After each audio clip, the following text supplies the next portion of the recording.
Yo, what's going on, guys? Welcome back to another video. Today's video is going to be a quick little case study on AUD and this buy that I'm potentially looking to get into for a quick little scalp opportunity and potentially a swing opportunity, which I will get straight into. So starting off on the 4-hour time frame, we all know that we're looking to sell in our areas right here. So we have our extreme point of interest, which is very unlikely, meaning that the odds of price coming all the way back up to here and selling off isn't too high. Most likely these two levels are going to be our zones of interest. So we know that long term it has to go up. Now some more reasons why it has to go up is, because we have this POI, we have liquidity here, and then secondly we have imbalance here. Now imbalance isn't used, sorry, my mic's in my mouth. Imbalance isn't used to like say, okay, I'm gonna enter right here because there's imbalance. Imbalance just tells you that price might make a run towards this next area over here. Think of it as liquidity. If there was liquidity like over here, you would say, okay, price has to come up and take it out. So it's the same concept with imbalance. All imbalance really is just telling you that price has to come back up to that area to mitigate it. So it's a type of liquidity. So we know price has to go up. Now on a higher time frame, we did see some type of wyckoff happening. We saw this, the PS preliminary support, the selling climax, the automatic rally, the secondary test, and then kind of, I guess you could say, this is like your SOS, sign of strength. Alright, not necessarily this would be your SOS because we didn't really break any structure or strong structure, but we still had that nice bullish momentum push, right? Where is the SOS? Okay, yeah, it's supposed to be there, but yeah, so maybe this isn't the SOS, but yeah. And then you have your secondary test in phase B, and then this would technically be the spring. This last move down would be the spring. Now inside of this, bigger time frame wyckoff, there's more wyckoff happening. So what I did is I zoomed into this area where price consolidated and pushed up. And all I did is I just looked at the 5-minute and I just tried to find wyckoff. So this one was pretty hard to spot because it was pretty like dirty. Like it wasn't too like clean, if you know what I mean, right? There's a lot of like choppiness going on, but the PS is the last preliminary support, meaning the last support, the last amount of buy side pressure before a major sell-off that's followed by a major buy move up. So technically this is that last pullback right here, followed by a major sell-off, followed by a big buy opportunity back up. So this is my selling climax. The automatic rally is just the finish of the selling climax, and this is the secondary test where the market pushes down to retest the area of the selling climax. Now after that, price did break below this, so technically you would say this is your STB, whatever, but there was liquidity here. Nonetheless, there was liquidity, so equal lows right here, which was our STB, and we know that price has to break below this level in order to capture all that money. So I waited for that money to get captured, which happened right here. This move took all that money, and right after the ST in phase B, you're followed by a spring right here. Some might say, why does this one have a this one doesn't have a spring while this one does? It's just because there's different types of wyckoff accumulation schematics. This one in this case doesn't have a spring, but it's the same, and this one does. In this case we have the type 1 schematic, which is the one with the spring, and we can see after the spring we see a major move up that broke a ton of structure. So we have a major move up that broke a ton of structure. So looking at the 4-hour time frame now, what I found is that we have this last bearish candle before that move up. So this is a good possibility for us to get in for the buy, because obviously this is an order block, this is an institutional candle. Now we have wyckoff by our side, which means that our OB was also the spring. It swept liquidity here, so that's 2 confirmations. So let me just write this down for everyone to make this a little bit more cleaner. So, and this isn't even a big zone, that's like 15 pips, 14 pips, not bad. So first things first, confirmations. I just woke up, so I'm a little I'm a little slow right now, but yeah, confirmation. So first confirmation, we have IPA/imbalance resting above.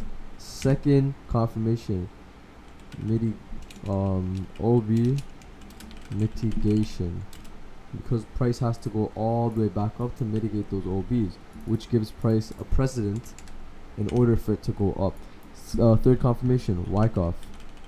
Right, we have Wyckoff accumulation. Fourth confirmation. Right, fourth confirmation, we have OB that swept LQ. Right over here, we have liquidity, equal lows, and the OB swept it. So this is a total of 4 confirmation. Fifth confirmation, BOS. Right, we have tons of breakup structures right here. Tons of breakup structure right here. Right, we have a ton of confirmations right now. So this is only 1, 2, 3, 4, 5 confirmations. Another confirmation, session times. We swept London session liquidity and pushed up. Right, so we see that sessions is buyer side as well. Session LQ grabbed. Because think about it, when I talked about the theory of sessions, my main point was it's telling you a story. London consolidated, New York consolidated, Asia took it out. AUD is most likely to be most volatile near the Asian session, right? Because AUD. So Asia session takes out the liquidity. Now what's left? If it took out the London session liquidity already, then why does it have any other reason to go down? Well, the truth is it doesn't have any more reasons to go down, and now overall the story is over. This was basically the storyline where there was liquidity. He took the liquidity, or she, they took the liquidity, and then price went up. The reason it went up is because it has no more reasons to consolidate inside of this area. So we have that. Now if I also take my Fibonacci, which I will do that right now, and I highlight this up to this, we can see that our point of interest is inside a discounted level. So this is even more confirmation. Fib level. So discounted fib level. Now I was thinking about entering, or not entering, but I was also thinking about focusing on this point of interest right here. Let me see if I can find a clean OB. Yeah, so I was thinking about entering on this POI right over here, because this is a pretty good opportunity for a scalp. We did get that BOS, but this is improbable. The more probable situation is price will come back down here, but these two levels are still possibilities for AUD to make a run above towards the next high. So that could be from here up to like here. That could be a 75 pip move, or even more. That could be here to here. And if you're trying to swing this, you can hold it from this point up to this point, which would be 274 pips. So overall, we have a good understanding of why we want to see price go bullish and why price needs to go bullish, right? And that's a total of 1, 2, 3, 4, 5, 6, 7 confirmations for this trade alone. So when I say take the best possible, most probable trades, that's what I mean. Take the setups that have the most confirmation and take the setups that make the most sense. Most likely some setups you do take, they won't make sense to you, right? Like, what chart are you looking at, dudes? Sorry, I was reading the Discord. But yeah, so some of the setups you guys take, it might look good. Like for example, this move right here in itself doesn't have too much confirmation, so I wouldn't really take this one. Well, if I do take this, I'd wait for more confirmation. But this one in itself has a ton of confirmation, so I'd be taking this move regardless. Right now, you could also say that another POI for you to focus on is this LPSY. It is, yeah, it's pretty untested, I guess you could say, but highlight this OB right here, take the entirety of the OB, because it has more wick than body. Or if the wick to body is like the same ratio, then you can take the entirety, but you can refine it down here. It is untested. And yeah, so you could also be focusing on this level, and this is still in our blue fib zone. So we have two potential POIs for our AUD/USD buy side opportunity.